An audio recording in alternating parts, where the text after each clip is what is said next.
Ito ang Ginebra San Miguel, ang inumin ng tunay na lalaki. Ako, si Ace Atienza.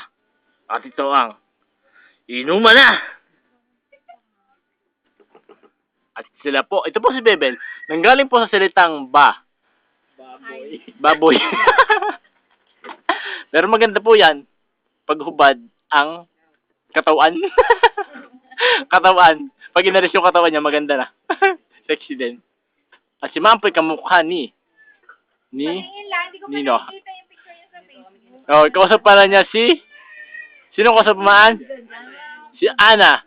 Si Ana Lorraine. Ito po ang magsyota. Ito po si Bebel, nanggaling sa tribo ng mga hominid. At ito naman po, magsyota po yan. At ito po, nire-rape ni Christian. Makikita na kanyang syota.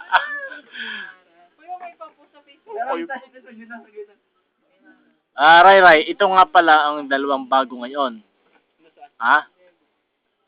Si Bebel, ang liit ng kanyang short, hindi na nahiya. Diyan mo naman sa malapit. Doon ka, madilim. Wala, din na. Siya, hindi kita mukha mo. Ito naman po si Shaolin, ang kakandatong sketcherman. Pero tamad manguha ng mga ipaparehistro, kaya talo na. At ako naman po, si David. Ako naman po, si Ace Atienza. Ako po si Ace Atienza. Nagsasabing At ito ang matalawin. matang lawin. Thank you.